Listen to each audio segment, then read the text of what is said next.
Sudah jam 11 lebih, kita mulai ya. Bismillahirrahmanirrahim. Assalamualaikum warahmatullahi wabarakatuh. Nggak apa-apa untuk Waalaikumsalam. sementara mikrofonnya diaktifkan dulu sambil kita ngobrol-ngobrol bentar ya. Selamat datang di kelas kimia, di kelas 12. Sebelumnya kita belum sempat saling ketemu di kelas. Karena yang di kelas 11 yang mengajar adalah Bu Sevi. Jadi ya mohon maaf kita baru kenal sekarang. Dan kenal ketemu langsung kelas online ya, tidak offline. Sebenarnya kalau offline sih kita lebih cepat kenal, lebih enak ngobrol dan sebagainya. Tapi insya Allah ini tidak akan mengurangi esensi dari kegiatan pembelajaran kita. Sebelum kita mulai, Kono Sandy. Kok ada Sandy, Mister? saya cek dulu ya. Absensinya ya. Andika sudah ada? Asarnya kon Lin. Andika ada?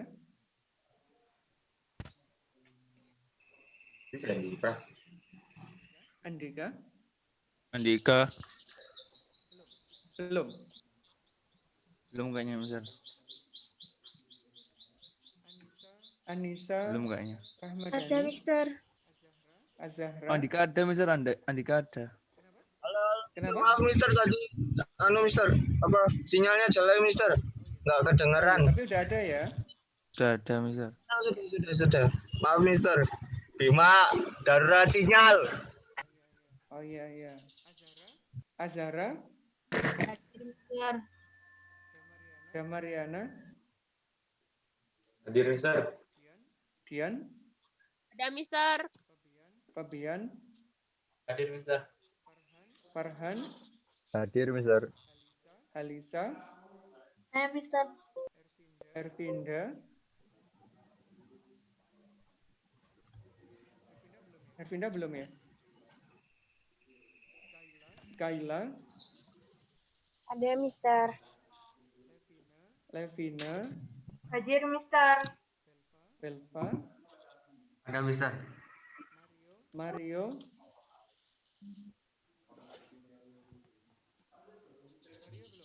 Mario belum?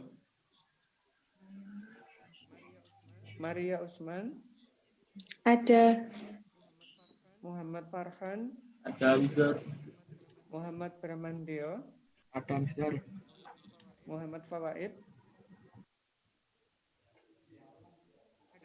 Ada? Nadia? Ada. Ada, Oke, Mister. Nadia? Naufal?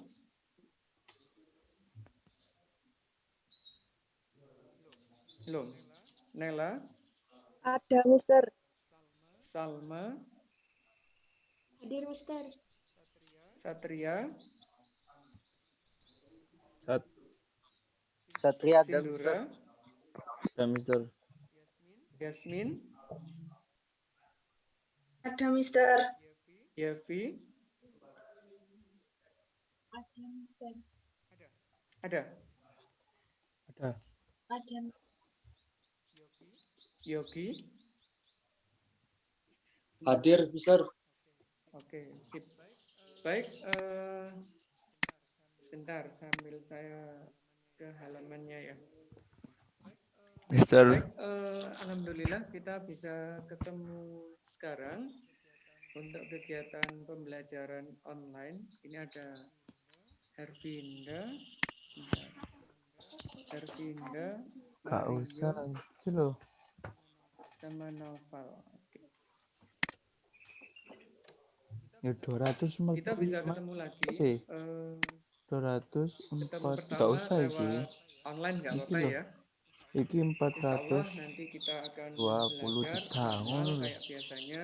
3 huruf iku 400 ngono, Dilakukan 100. kayak begini. Untuk materi kimia di kelas 12 itu nanti babnya ada 3. Yang bab pertama nanti mempelajari sifat kualitatif larva. Terus yang bab kedua nanti mempelajari redoks dan elektrokimia. Yang ketiga nanti mempelajari masalah kimia unsur. Tapi kemungkinan yang kimia unsur itu akan kita minimalkan pertemuan karena itu bukan materi esensi utama. Kemarin kami sudah dapat panduan dari kementerian, ada materi esensial dan materi non esensial. Kalau esensial wajib disampaikan, kalau yang non esensial itu pilihan, jadi tidak harus disampaikan. Tapi untuk yang pertemuan kali ini adalah materi esensial, yaitu masalah sifat koligatif larutan. Apakah sudah ada yang pinjam buku di perpustakaan? Belum. Belum. Belum. Sudah Belum. beli buku atau apa gitu di rumah? Enggak. Belum. Di Bima tutup semua, Ya Mister. wes, nggak apa-apa.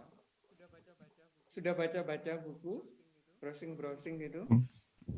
Belum, Mister. Enggak tahu. Belum. Belum. Baik, oke.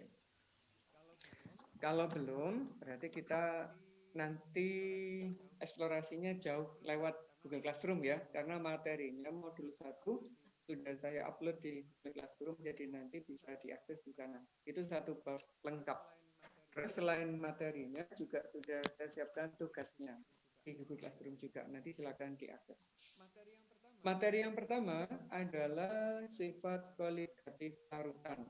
Judulnya sih masih berhubungan dengan larutan. Kalau ngomong larutan, insya Allah anak-anak nggak asing. Karena sejak kelas 10 sudah kenal dengan istilah larutan. Di kelas 10 dulu mengenal adanya larutan elektrolit, trolit. Itu ya, itu kelas.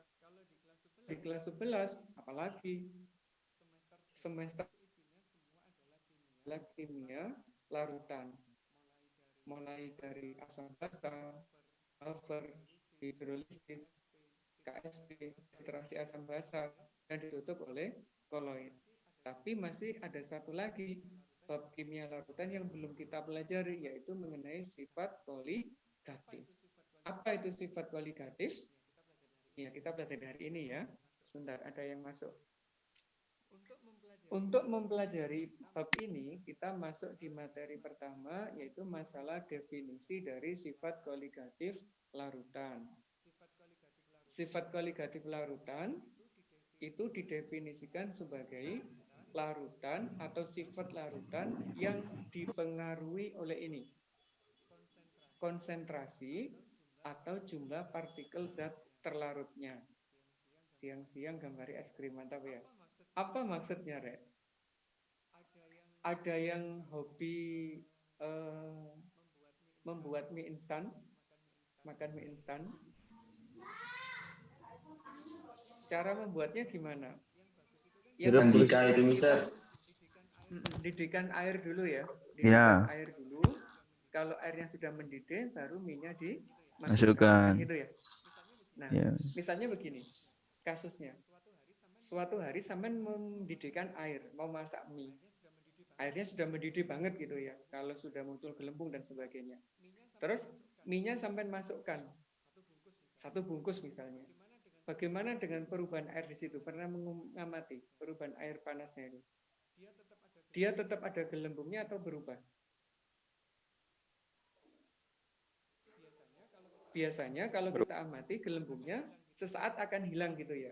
Agar muncul proses mendidih yang ditandai dengan gelembung itu pasti memerlukan beberapa waktu. Apalagi kalau mie instan yang ditambahkan lebih dari 1, misalnya Fabian, tidak 1 nggak cukup, ditambahkan 2 misalkan. Nah, untuk mendidihkan lagi pasti butuh waktu yang lebih lama. Sebenarnya gejala yang kayak gitu itu dikenal sebagai sifat koligatif. Sebenarnya apa sifat koligatif itu? Ya, definisi simpelnya ini tadi, sifat yang dipengaruhi oleh banyaknya zat terlarut. Kalau tadi mendidih, air mendidih dibandingkan dengan air ditambah mie mendidih, itu prosesnya butuh lebih lama yang ada minyak. Berarti mendidihkan mie dan mendidihkan air itu berbeda. Nah, yang kayak gitu disebut sebagai sifat koligatif. Titik didih itu adalah salah satu sifat koligatif. Gitu ya. Jadi kalau semakin banyak zat partikelnya, itu nanti mendidihkannya akan jauh lebih mudah. Selain mendidih apa lagi? Misalkan kalau sampean membuat es lilin, pernah nggak buat es lilin? Atau praktek membuat es krim? Kalau kita offline, ini harusnya kita praktek untuk membuat es ini. Itu karena aplikasi dari sifat koligatifnya, buat es krim. Analogi simpelnya begini. Misalnya, sampean ingin membuat es lilin. Dibuat percobaan. Yang satu air murni, yang kedua air ditambah sirup. Dimasukkan ke dalam plastik, ukurannya sama, volumenya sama. Dimasukkan ke dalam freezer yang sama. Suhunya juga sama. Kira-kira untuk membeku itu lebih cepat yang mana? Yang air murni atau yang air sirup? Air murni. Air murni. Kenapa kok air murni?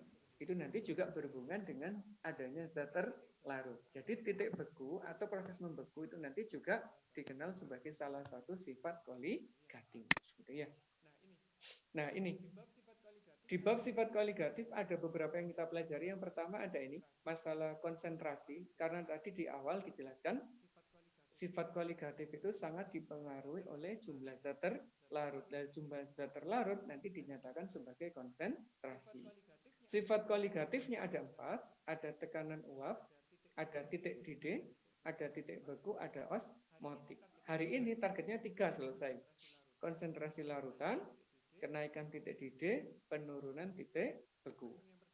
Langsung yang pertama ya, konsentrasi larutan. Di kelas 11 sudah kenal. Misalkan ada HCl 0,1 M, itu artinya konsentrasinya 0,1 molar. Namun di kelas 3 kita kembangkan konsentrasi larutan tidak hanya dalam keadaan satuan molaritas, tapi ditambahi. Ada molalitas, ada fraksi mol. Kalau molaritas insya Allah anak-anak sudah paham ya. Ini sejak kelas 10 sudah dikenalkan. Molaritas itu menyatakan ini. Mol zat terlarut dalam 1 liter. Hati-hati nih. 1 liter larutan. Satuannya adalah mol per liter. Simbolnya adalah M besar. Kalau secara matematika dituliskan sebagai mol per volume. Nah itu. Satuan dari molaritas. Kalau volumenya belum liter tapi dalam bentuk mililiter, nanti rumusnya bisa dikonversi yang bawah ini. Massa per mR dikali dengan 1000 per mililiter. Nah, contoh soalnya gimana? Langsung aja ke contoh soal. Ini sederhana. Misalnya saya mau membuat larutan ini, bahannya adalah 6 gram urea, dibuat ke dalam 500 mililiter. Dan bagaimana cara membuatnya? Berapa molaritasnya? Nah, nanti caranya gini, ngitungnya. Molaritas, massa per mR, dikali dengan 1000 per volume dalam satuan mililiter. Massanya adalah 6 gram, mR-nya adalah 60, 1000 tadi kan untuk konversi ya. Sedangkan yang 500 ini adalah volume larutan. Sehingga kalau kita hitung M-nya ketemu 0,2 mol per liter atau boleh ditulis sebagai 0,2 M tapi M-nya besar. Ada pertanyaan untuk yang ini dulu. Ini simpel sekali. Karena hanya mengulang materi kelas 11. Lanjut ya. Lah yang kedua, setelah molaritas, kita belajar yang ini, yaitu molaritas. Apa bedanya? Kalau molaritas tadi, itu kan jumlah mol zat per 1 liter larutan. Kalau molaritas ini, perhatikan. Dalam 1 kilogram larutan. Jadi yang bedakan adalah yang satu volume, yang satunya massa. Simbolnya pun juga diubah. Kalau tadi M-nya besar, kalau sekarang menjadi M-nya kecil. Rumusnya identik. Ini mol, ini pelarutnya. Pelarutnya dalam satuan kilogram. Kalau pelarutnya masih gram, boleh dikonversi gini. M kecil, massa per mR, 1000 per massa pelarut. Kita ngambil contoh aja ya biar paham ya. Misalnya ini, 18 gram glukosa, mR-nya 180. Dilarutkan ke dalam 500 ml air. Berapa M-nya? Tinggal dimasukkan. Massanya 18, mR-nya 180. Ini konversinya, ini massa airnya dari ini 500 gitu. Sehingga ketemunya adalah 0,2 mol per kilogram atau 0,2 molal. Simpel ya? Sangat mudah. Jadi ada dua, ada molaritas, ada molalitas. Selanjutnya yang ketiga, yaitu masalah fraksi mol. Fraksi itu bagian. Jadi di dalam larutan, itu nanti molnya ada mol larutan.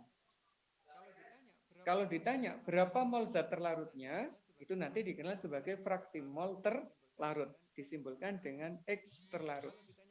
Kalau ditanyakan berapa mol zat pelarutnya, berarti nanti dinyatakan sebagai fraksi mol pelarut. Simbolnya menjadi X pelarut. Untuk mencari mol terlarut, rumusnya ini. Mol terlarut dibagi dengan mol total. Mol total berarti jumlah dari mol terlarut ditambah dengan mol pelarut. Fraksi mol pelarut juga sama, berarti mol pelarut dibagi dengan mol total. Kalau dijumlah, ini dan ini, nanti ketemunya adalah selalu 1.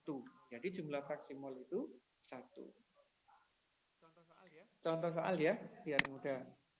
Ini urea 6 gram dilarutkan ke dalam 90 gram air. Berarti kita yang pertama menghitung mol urea sebagai zat terlarut. Sekarang sedikit. Masanya 6, ini MR-nya 60, ketemunya adalah 0,1 mol. Air sebagai pelarut, molnya adalah masanya 90, MR-nya 18, ketemunya 5 mol. Kalau ditanyakan berapa fraksinya urea, berarti tinggal ngitung aja. Molnya urea dibagi dengan mol total. Ureanya 0,1, totalnya berarti ini ditambah ini. Ketemunya 5,1, hasilnya adalah 0,019. Begitu. Gampang ya? Insya Allah ini cuma hitung-hitungan matematika sederhana. Lah yang jadi masalah, apa sih sekarang kegunaannya? Kegunaan dari ini itu nanti kita pelajari di bagian selanjutnya, yaitu di titik didih dan titik beku. Gitu. Aplikasinya. Kalau tadi kan cuma apa ya? Cuma larutannya, konsentrasinya aja. Lah kegunaan dari konsentrasi itu nanti diaplikasikan ke dalam sifat koligatifnya, pengaruhnya. Yang pertama adalah titik didih. Untuk mempelajari titik didih, kita ngawalinya dari sini. Dari diagram fase namanya. Diagram fase itu adalah diagram yang menjelaskan wujud zat. Wujud zat yang kita gunakan karena kita belajar menggunakan pelarut air, berarti adalah diagram miliknya air. Jadi, diagram yang warnanya hitam berbentuk huruf Y, ini adalah miliknya air. Air wujudnya bisa 3, padat pada suhu rendah, cair pada suhu medium, dan gas. Gas ini ada di semua suhu. Jadi, kalau air dikelompokkan berdasarkan wujudnya, nanti ada 3 ini. Padat, cair, dan gas. Bentuk grafiknya adalah seperti huruf Y. Kita saat ini kan adanya di suhu ruang. Kalau di suhu ruang itu rata-rata air berwujud cair. Jadi nanti tinjauan kita belajarnya dari sini. Dari wujud cair. Cair ke padat atau cair ke gas. Itu yang kita pelajari. Kalau kalau padat ke gas atau gas ke padat, ini nanti dipelajari waktu kuliah. Tidak saat ini. Jadi yang fokuskan adalah cair ke padat atau cair ke gas.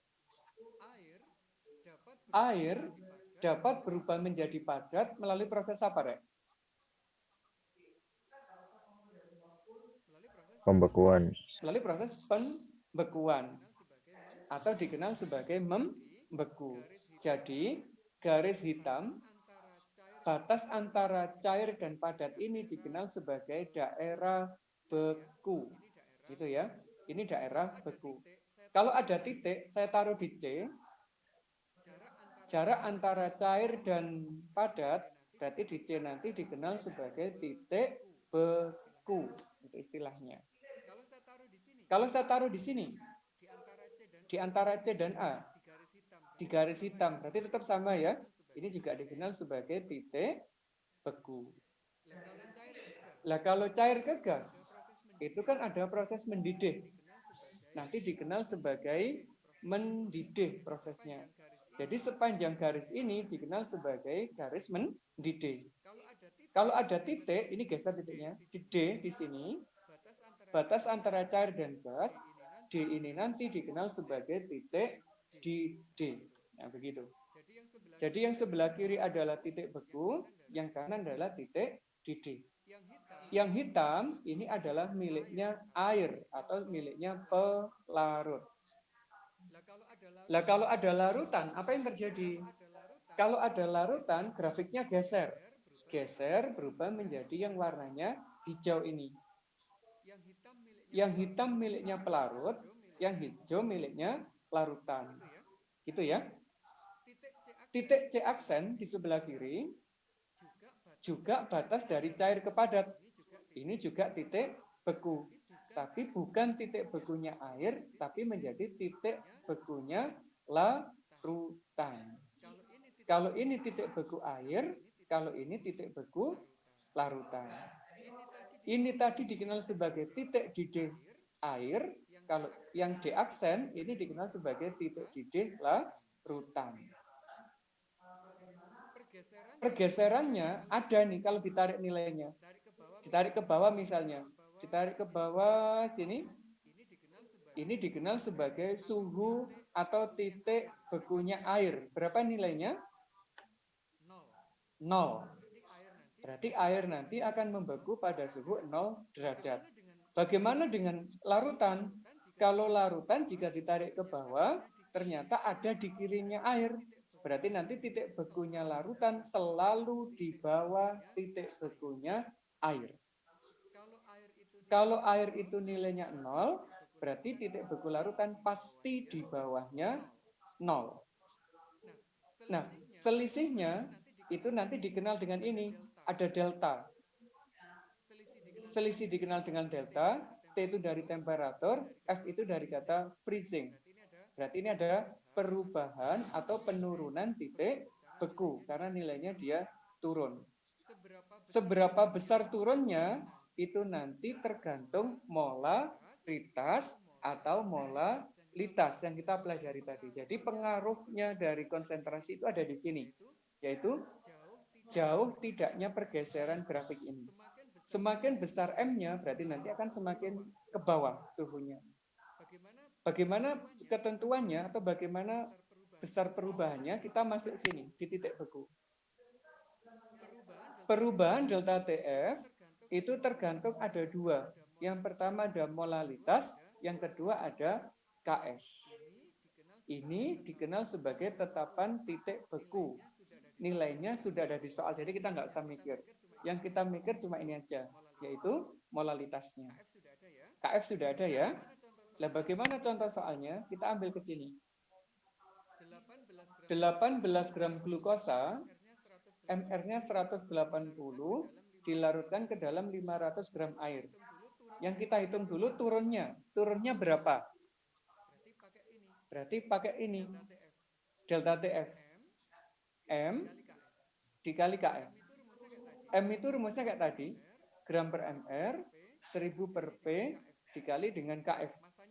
Masanya masukkan 18. MR-nya 180. Ini 1000. Ini airnya 500. Dikali dengan KF. KF-nya ada di sini. Jadi ketemunya adalah 0,372. Berarti titik beku larutannya akan turun dari titik bekunya air sebesar ini. Sebesar 0,372 derajat Celcius. Lah berapa nilainya? Langsung aja. Air tadi kan 0 titik bekunya. Kurangi aja dengan ini. Sehingga ketemunya adalah negatif 0,372. Jadi titik beku larutannya adalah negatif 0,372 derajat Celcius. Nah, santai aja ya. Ini nanti di modul ada kok, sambil bisa dilihat-lihat cara jawabnya kayak apa itu ada semua. Contoh soalnya lengkap di sana. Nah, ini untuk yang titik beku. Bagaimana untuk yang titik di D? Kita ke sini. Oh, sorry. Ke titik di D. Titik di D tadi ada di sebelah kanan. Yang hitam, ini miliknya air. Nilainya 100. Yang di aksen yang hijau ini, pasti di atasnya 100. Jadi kesimpulan apa? Titik didenya larutan itu pasti di atas titik didenya air. Berarti di atasnya 100. Lah seberapa besar pergeserannya itu pakai delta kayak tadi. Kalau beku pakai F, kalau didih pakai B. F itu dari kata freezing. Kalau ini dari kata boil atau boiling, mendidih gitu ya. Berapa besar? Kita klik di sini. Rumusnya sama persis. M dikali KB. Kalau tadi dikali dengan KF. Contoh soalnya, angkanya sama, berarti 18, MR-nya 180, 1000 konversi ya, 500 dari air, nanti ketemunya 0,104 karena dikali dengan KB-nya yang nilainya 0,52. Ini nilainya. Ini adalah kenaikannya. Lah berapa titik didihnya? Kan tadi nilainya di atas 100 ya. Berarti langsung aja. Berarti tinggal 100 ditambah dengan ini. Sehingga ketemunya menjadi 100,104 derajat Celcius. Jadi kesimpulannya cuma 2 di sini itu. Titik bekunya air 0. Titik bekunya larutan pasti di bawahnya 0. Titik didih air adalah 100, titik didih larutan pasti di atasnya 100. Gitu ya. Mungkin ada pertanyaan, Rek? Ini materinya sudah selesai. Silakan yuk kalau ada pertanyaan. Mister, Ya. berarti kalau titik didih larutan tuh harus ditambah 100, Mister. Iya. Kalau pelarutnya air harus ditambah 100. 100. Ada lagi? Enggak? Mister, Kalau enggak ada, iya ya. Mister, itu PPT-nya Iya, Mbak, bisa iya. dikirim nggak, Mister? Tadi kecepatan. Oh, di modulnya sudah ada, Mbak. Isinya sama dengan di PPT. iya, Jadi iya. enggak ada masalah. Nanti Sudah lengkap ya, akses Mbak? di Google Classroom-nya ya. Ya. Ada 2 file di situ. Ada modulnya, ada tugasnya. Jadi langsung diakses bisa. Oh iya, Mister. Kemudian, karena kita bahasnya ini kan terbatas sekali, Rek, ya. Waktu kita kan pendek. Kemungkinan kita kan nggak maksimal. Itu saya punya rencana. Misalkan nanti kita pakai streaming YouTube, keberatan nggak? Suatu saat kita jadwalkan bareng gitu loh. Kelas 12.1 sampai 12.4. Enggak, Mister. Nggak apa-apa ya. Nanti kita jadwalkan hari apa. Nggak lama-lama. Mungkin 1 jam. Fokusnya adalah membahas soal. Kita pakai YouTube, tidak pakai Zoom. YouTube maksudnya kayak gitu. Kenapa kok pakai YouTube? Karena nyedot kepaketannya lebih kecil daripada Zoom. Gitu. Kalau kita streamingan itu lebih kecil untuk makan kuotanya. Nggak apa-apa ya. Nanti saya kabari lewat salah satu anggota kelas gitu, kita streamingan di YouTube. Siap, Mister. Ya, Mister. Mungkin ada pertanyaan? Tugasnya banyak, Mister. Ya. Tugasnya banyak bentar lagi, Mister. Di Google Oh, Classroom. enggak, tugasnya nggak boleh banyak-banyak, cuma 5 kok. Iya. Kira ini Hitungan tadi semua, persis, Mister. sampai kerjakan 10 menitnya selesai. Amin. Sambil nyontoh di modulnya ya, insya Allah gampang. Kalau ada masalah, boleh kontak saya. Mungkin sudah ada yang menyimpan kontak saya. Yusi, Belum, Mister.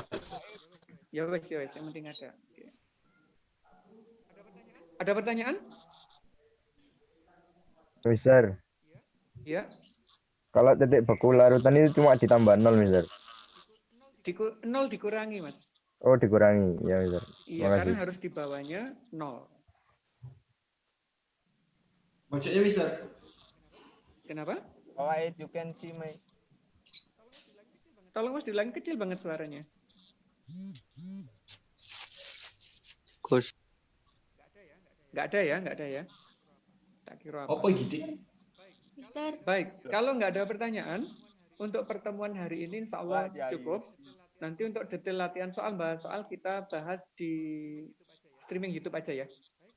Baik, terima kasih atas atensi untuk hari ini. Semoga jadi catatan amal ibadah kita. Terima kasih. Amin. Assalamualaikum warahmatullahi wabarakatuh. Waalaikumsalam Assalamualaikum warahmatullahi wabarakatuh.